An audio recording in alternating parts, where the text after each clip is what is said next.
Pessoal, tudo bom? Como eu havia dito a vocês, eu fui dar uma pesquisada para mim poder ver como que seria o plano para você que quer vir para Portugal, tirar os documentos necessários para você ser motorista Uber. Então assim, pessoal, vocês saindo aí do Brasil, vocês precisam sair daí com o visto D2. Você faz a solicitação desse visto D2 através de uma empresa que ela é terceirizada do consulado. É Global alguma coisa o nome da empresa. É uma empresa só, e você entrando no site do consulado ele já te informa os detalhes. A parte que eu vou falar não é tanto dessa burocracia aí da parte de tirar o visto. Eu vou falar da parte da quando o cara já está aqui em Portugal. Pois bem, você chegou aqui, você vai precisar. A primeira coisa que você tem que fazer é quando você já tem o seu visto no passaporte, é você ir no CEF solicitar o seu cartão de residência. Com a solicitação do cartão de residências, você vai até no órgão aqui que é equivalente ao Detran, solicitar a troca da sua habilitação brasileira por uma habilitação portuguesa. Porque se você tem pelo menos o número do cartão de cidadão que vai ser emitido para você, ou o comprovante de que vai ser emitido para você, emitido pelo CEF, ele já é suficiente para você dar entrada no pedido da sua habilitação.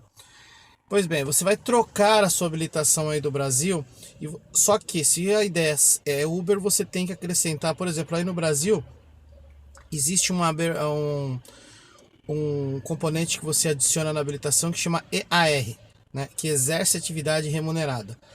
Esse EAR, mais ou menos, aí aqui em Portugal, ele é chamado de averbamento, né? Número 2. Aí você tem que fazer esse averbamento. Primeiro você tem que pedir a sua habilitação, depois que você receber ela, que você dá entrada no pedido de averbamento. Você fez a você fez a sua habilitação portuguesa, você pediu o averbamento, aí você vai ter que fazer um curso no TVDE. Esse curso, eu estava perguntando para o pessoal, ele fica em torno de 160 a 250 euros. Você faz uma boa parte online, apenas um dia você vai lá no TVDE, lá onde eles te indicam, e você faz umas provas básicas lá, a respeito de legislação, trânsito, como se comportar com as pessoas, aquela coisa básica. E você leva em torno de uma semana a 15 dias para concluir esse curso, e mais uns dias aí que eles te dão para te dar o certificado de conclusão desse curso. Depois que você fez isso que eu já te passei, você já conseguiu a sua habilitação portuguesa, você já fez o averbamento, você já conseguiu o seu curso de TVDE, já fez o averbamento número 2 na sua habilitação, você deu o primeiro passo para você estar apto para dirigir carro da Uber. Mas não quero dizer que você já possa pegar o carro de um Uber e sair dirigindo. Você tem duas opções. Ou você, eu não quero abrir empresa. Então você pode, com esses documentos, trabalhar para alguém. Alguém que tem uma empresa, que loca carros, enfim, aí você vai ver se você vai pagar o aluguel do carro, se você vai fazer uma porcentagem. E aí você teria que negociar, porque aqui existem várias empresas que fazem esse tipo de segmento. Aqui em Portugal existe 3 operadoras de carro para de transporte de passageiros. É a Uber, a Bolt e a Frenal. A dessas aí é assim, existe alguns percentuais que umas cobram mais, umas cobram menos, mas na média é praticamente o mesmo, tá? O motorista acaba nem que mudando muito, né? Porque como você já deve estar acostumado aí no Brasil, que Portugal não muda muito. O que acontece? Você trabalhando, por exemplo, se você chegou aqui e você fala, eu quero comprar um carro, tem algumas exigências que elas pesam no bolso. Carros acima de 7 anos não são aceitos, ou seja, 2022, no máximo que eles aceitam aqui no mínimo é carro 2015 em diante. Então você teria que pegar pelo menos um 2018 aí para você ter um fôlego de 3 anos aí para você trabalhar nas plataformas. Só que tem alguns detalhes. Por exemplo, a Uber é a mais chata de todas. Ela não está aceitando carro movido a combustão. Aí você vai ter que comprar um carro elétrico para trabalhar na Uber. Isso mesmo. Existe uma categoria da Uber que é carro de 7 lugares, que é igual a esse que eu estou aqui, que você pode agregar ele na Uber, porque ele tem 7 lugares, mas é uma exceção à regra. e você vai trabalhar naquela categoria específica de 7 lugares. Então, existe essa possibilidade desse tipo de carro aqui. Mas carro normal, básico, de 5 lugares é apenas elétrico. Porém, a Bolt e a Freno, que são as concorrentes diretas da Uber aqui, elas ganharam muito terreno na época da pandemia, justamente por causa dessa regra que a Uber colocou. Então, o que eles fizeram? Eles aceitam carro de até 7 anos, a combustão, a gasóleo, a gasolina ou ao gás mesmo natural, que aqui também tem. Só que usa um outro nome, que eu não estou me recordando agora, mas é possível também. Porém, não é tão utilizado quanto no Brasil. Enfim, você chegando aqui, se você falar eu quero comprar um carro, existem algumas possibilidades que você pode fazer chegando imediato. Crédito brasileiro quando chega aqui não tem, então já vai sabendo disso. O que existe em alguns lugares, tá? Não são todos, que você chega na loja, você tem pelo menos o NIF, que você é o documento aí que eu já expliquei em outro vídeo aí, que é equivalente ao CPF aqui em Portugal. Com esse documento, você consegue, em alguma loja, tá? Não são todas, que eles bancam o financiamento e eles conseguem parcelar para você em 12, 24, 36, você dando uma entrada aí perto dos 50%. Agora vamos fazer uma ideia aí mais ou menos para alguém ter um número, tá? Gente, o que eu estou passando é aproximado. Não é a ponta, não é o mínimo nem o máximo, tá? É aproximado. Um carro que atenda às exigências para você entrar em outros aplicativos, não falando a Uber, porque a Uber já está naquela pegada de carro elétrico. Ela abriu uma exceção aí também, mas é quase que nada. Carro acima de 2020, válido por um ano só. Até setembro você tem que cadastrar o carro agora e só vale até setembro do ano que vem. Ou seja, se você dá entrada num carro e colocar na Uber, depois de um ano ele já não sai fora da Uber. Então já não é bom negócio para Uber. Só que tem a Bolt e a Freenow, que são outras duas concorrentes diretas que tem o mesmo peso, talvez até mais que a Uber, porque ganhou muito terreno em Portugal. O que você pode fazer? Suponhamos que você vai comprar um carro e você vai abrir assim. Outra parte que eu esqueci de detalhar, depois que você já fez toda aquela parte lá de documentos, você precisa tirar você tem que dar entrada na sua atividade, nas finanças. Você tem que abrir uma empresa para você, o equivalente ao MEI aí no Brasil, para você poder de fato trabalhar na Uber ou na Bolt ou na Freno.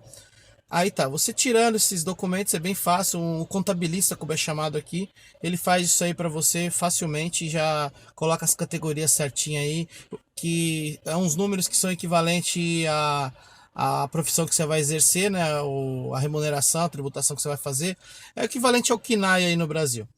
Aí você vai ter o seu número certinho aqui e tal, você consegue, aí você emite os famosos bilhetes verdes, né, e você consegue com isso acessar Uber, Bolt e Freno.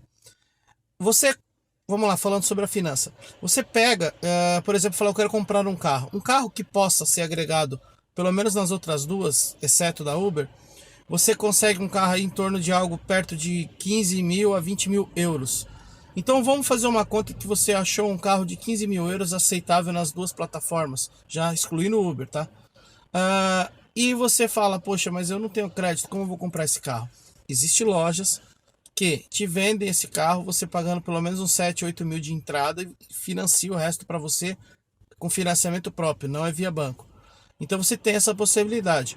Porém, você tem que fazer conta que os gastos que você vai ter quando você chega aqui, eles não são somente o carro e algumas taxas. Porque quando você for agilizar a sua habilitação, você vai ter gasto. Você vai pagar de 160 a 250 euros para você fazer o cursinho lá na TVDE. Você vai pagar 30 euros para troca da sua habilitação. Você vai pagar mais 30 para verbação e mais uns 30 e poucos euros lá de taxa de emolumentos que eles cobram aqui, que é a taxa do selo, né? E então assim, você vai ter que pagar umas taxinhas lá, eu não sei exatamente os valores, tá, gente? Tem gente que gosta de ficar cobrando os detalhes dos detalhes, mas já vem com isso em mente que vai ter essa necessidade de ter esses gastos. Porém, existe o tempo. A partir do dia que você chegou aqui com seu passaporte, com visto, e você deu entrada nesses processos, isso leva até 3 meses. Então vocês têm que pegar e prestar atenção, se programar para isso. Para você comprar um carro é o mais rápido, você pode chegar aqui e comprar no mesmo dia, tá? Esse não é o problema. Só que você tem que entender de novo que você vai começar a trabalhar de fato 3 meses depois. Então assim, o que você tem que se programar? você tem que se programar para pagar aluguel 3 meses, para você ter dinheiro para você comer durante 3 meses, para você poder se locomover para lá e para cá 3 meses, e se for a sua ideia de comprar um carro, já ter o dinheiro para você dar a entrada na loja de pelo menos a metade do valor do carro e pagar pelo menos mais 2 prestações aí no decorrer até que comece de fato a trabalhar com Uber. Essa semana, perguntando para outros Ubers aqui, para estar sempre com informações atualizadas, tá até um pouco melhor agora, porque está na alta temporada, estão faturando a média de 180, 200 euros dia, depende de cada pessoa, tá, gente? Do tempo que você pode trabalhar, porque a Uber, por exemplo, ela limita a 12 horas, é o máximo que você pode fazer na Uber. Mas como eles fazem aqui, eles ligam a Uber, eles ligam a Bolt, eles ligam a Freenow e conseguem trabalhar o tempo que convir, que consegue, enfim. Cada um faz o seu próprio planejamento. Exceto aquelas empresas que você trabalha meio que fixo, por exemplo, que é a pessoa leva você vai pegar o carro da empresa, vai trabalhar, só que você pode pegar o carro às 10 da noite e entregar às 6 da manhã. Então, para essas empresas, você não tem o que fazer. Você vai chegar às 8 da manhã, você tem que entregar o carro, quer você queira continuar ou não, porque já vai outra pessoa, outro motorista vai assumir o seu lugar lá no carro. Então, assim, esse é mais ou menos o segmento para quem quiser conseguir chegar aqui em Portugal e conseguir ter um carro para trabalhar como Uber, tá, gente? Uber que eu digo é motorista de aplicativo, tá? Porque, sinceramente, pelas taxas e pela essa situação de exigir carro elétrico, um carro elétrico ele tá a partir de 40 mil euros, tá? Financiamento não tá fácil para carro elétrico, a menos que você já chegue com a sua cartão de residência. Aliás, você já chega com o seu visto, ainda vai dar entrada no seu cartão de residência, você já teria que ter ele já para poder tentar um financiamento. E as lojas que vendem carro zero elétrico estão com uma demanda de encomenda adiantada, ou seja, você vai levar aí 6 meses na fila, mesmo você pagar à vista o carro.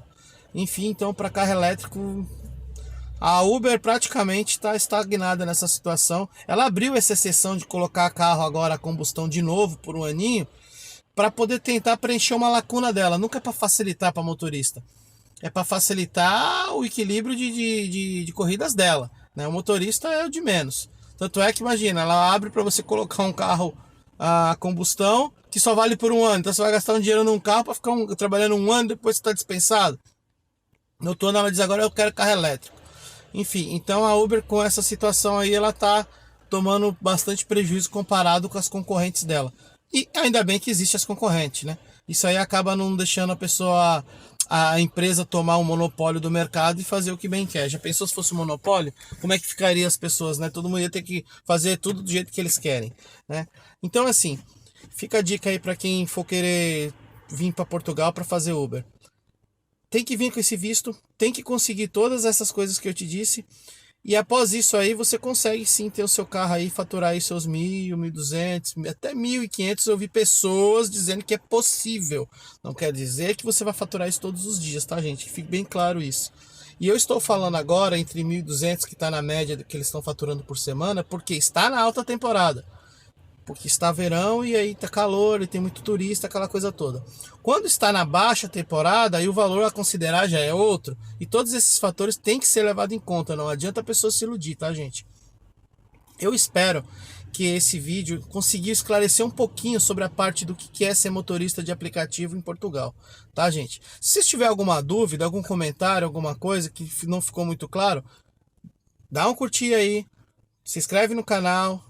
E aí, faça as perguntas aí que eu respondo todas elas sem problema nenhum.